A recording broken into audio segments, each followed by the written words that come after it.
Vamos começar então acessando aqui a pasta ACBR Folha CFIP. Dentro dessa pasta nós temos a pasta CBR Folha, que nós temos nosso componente, que nós vamos ver depois. Temos outras três pastas aqui, o pacote de instalação do componente, um exemplo e documentação.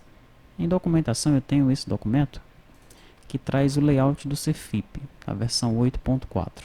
Nós já vimos esse documento lá no módulo Folha de Pagamento, no RP, que nós vamos relembrar algumas coisas sobre esse documento, tá?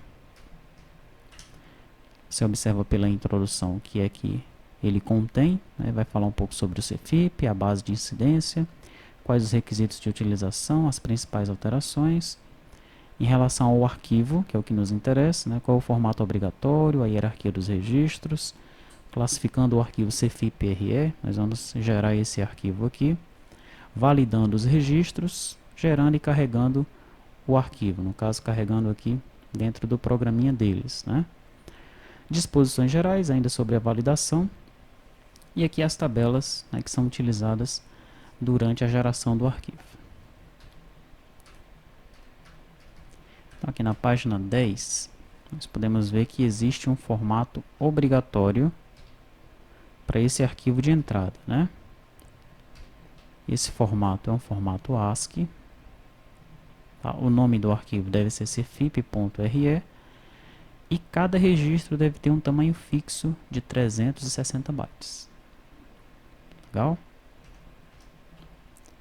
Aqui na página 11 nós podemos ver a hierarquia dos registros.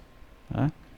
Nós temos aqui o tipo do registro, a descrição dele e aqui a situação, quando é que esse registro ele deve aparecer no arquivo.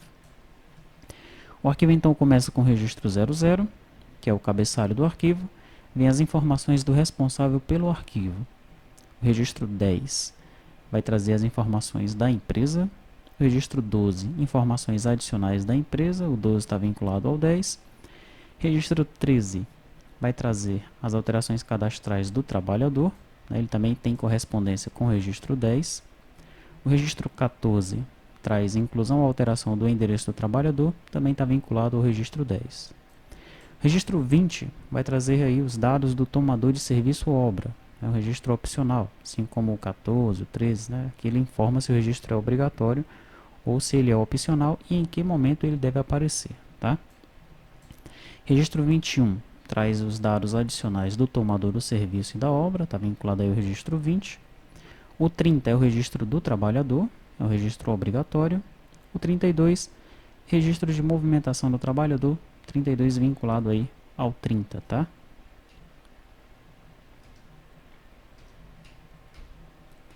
Continuando aqui na página 12, nós temos o registro 50 e o 51. Registro da empresa, documento específico de recolhimento do FGTS para implementação futura. 51, registro de individualização de valores recolhidos, também para implementação futura. E por fim o registro 90, que totaliza o nosso arquivo. Legal?